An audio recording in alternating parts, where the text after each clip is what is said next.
Some people never learn how to park their car properly. You would think that Mike Bishop could do better than this, couldn't he? Really? Look at this. Trying to get into a little parking bay.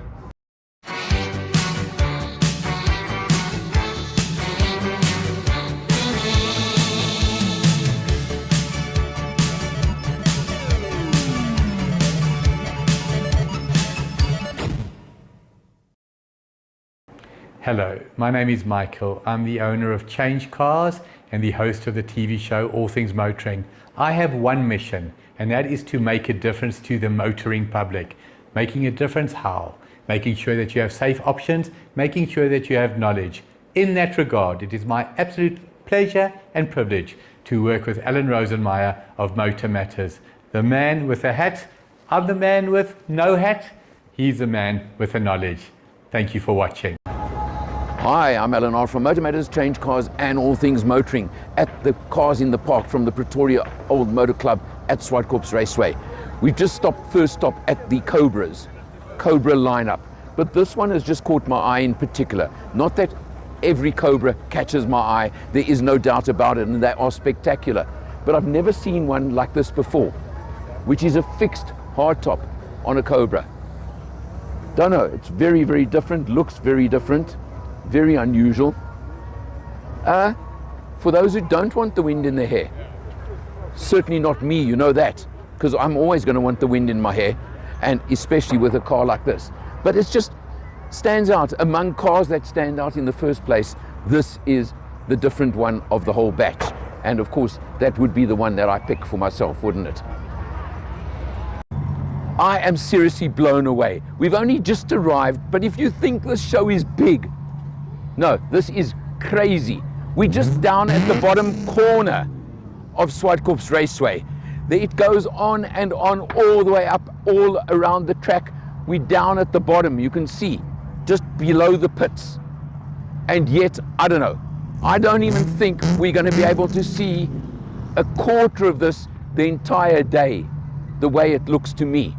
But there's some cars now cruising on the track. I don't know how they're doing that. That's a Nissan 370Z revving like crazy. This is just one of the biggest, most spectacular shows I think I've ever seen.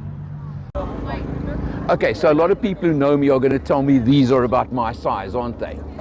But these are what they call the micro cars, of course. There were a few of them around the late 50s and early 60s. BMW Isetta, there was the Messerschmitt, and the Chochomobile as they call them. There were quite a few of them.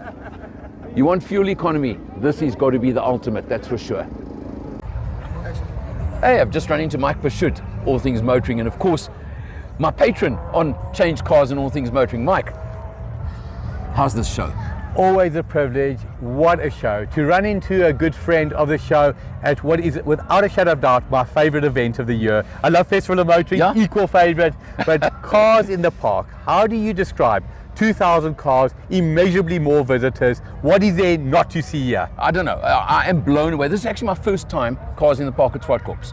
I've been to the Maritzburg one, yes, but not this one. I am just totally blown away. I can't believe it. Mike, come. How do you like this thing here? Look, I'm colorblind. I can't tell the difference between blue and white, so yeah. You're going to have to tell me. Okay, no, this is a bit of a shocking color, can we call it? But you know what I like about it? How many times have I told you about my love for convertible cars? Absolutely. All right? I mean, look at that. They even call it topless. Topless, that's it. As you see this one, okay? But look, what did it start life as? That's the point. So I've said it many times on the show. Today you can identify as anything. In the early days, this identified as a Datsun 1200, 4-door, 4-seater. Today, I mean, in fact, it didn't identify as a 4-door. It was always a 2-door with a 4-seater. Correct, the coupe, the GX coupe. Absolutely magnificent.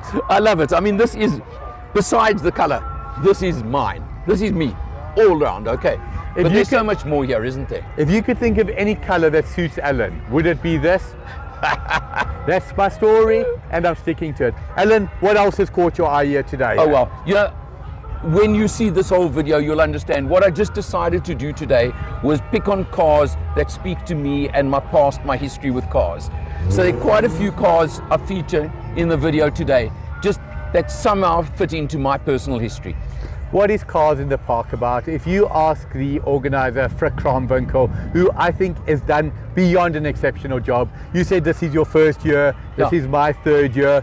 2022 was amazing, 2023 was exceptional, 2024 is even more standout. What does that mean for 2025? It's going to get bigger and better.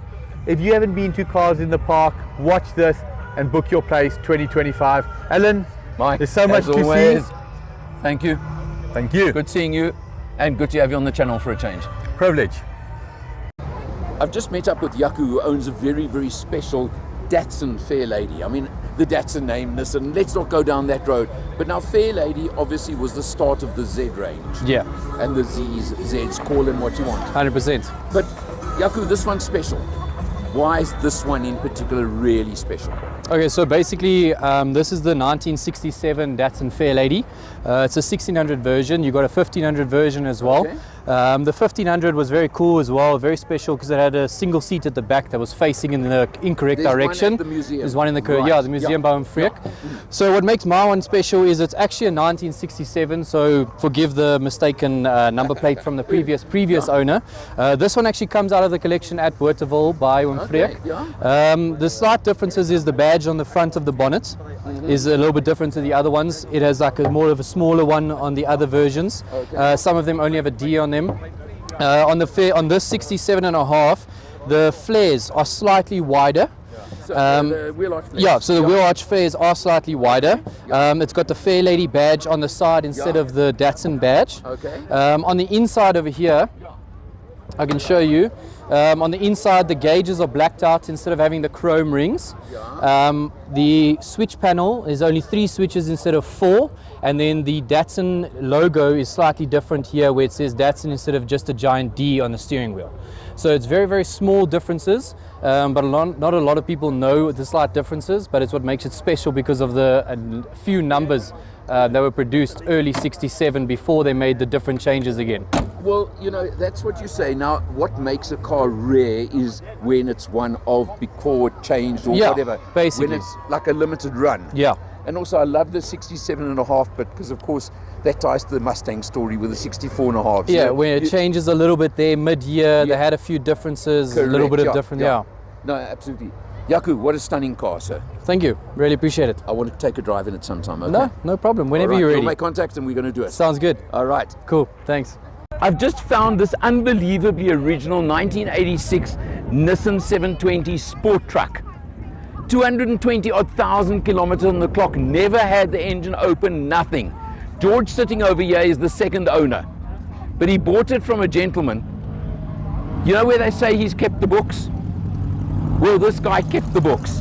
He kept the logs. Everything that's ever been done to this vehicle is logged, checked, dated, the works. The second custodian of this unbelievable vehicle, so original, in magnificent condition. George, just promise me one thing. You'll Don't abuse it. And Never- look after it. never abuse it. Keep it like this, please, sir. Okay. No, I will do, sir. Thank you so much, No George. problem. Okay. Thank you. Beautiful. Thanks, George. Savvy investing is best left to the experts. And when it comes to offshore investing, it's even more important to talk to an expert.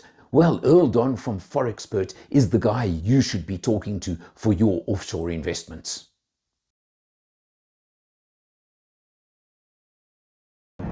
This is a Mazda Capella, 1973 model, they say.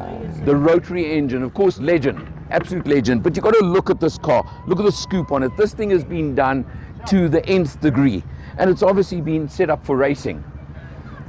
You can see it's got the roll bars, it's got the roll cage, it's got everything. But there's just one little complaint I've got about this car. Colin, do you think I'd be comfortable driving it? It appears not.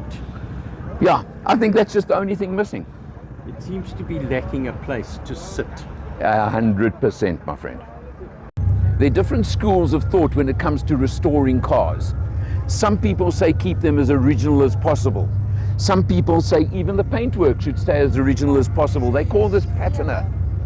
And you've got to see, I mean, obviously this paintwork has not been touched in any way in what? It's 1955, which means it's coming up for 60 years old. Sorry, 70 years old. Older than me. But look at this original pattern of paint on the paintwork, untouched, classic. That's the point. Do you recognize the rings? It used to be called Auto Union, or Auto Union as they would have called it in German. Of course, that was the forerunner of Audi. So these are the Auto Unions, or DKWs as they were also known, and that became Audi, which of course we all know today. But this is where the legend started. Okay, ready? Said earlier on that some people believe in original and the patina and everything else on the car and not touching it. Well, this is the other extreme school, where you take an old car, you change it, you do it up, you do everything on it, you put a massive Chevy V8 big block in it, you lower the roof, you cut the roof down, you do all these things, and that's the other approach. So the one extreme, leave it original, patina and everything else. Other extreme, you do things like this to the car.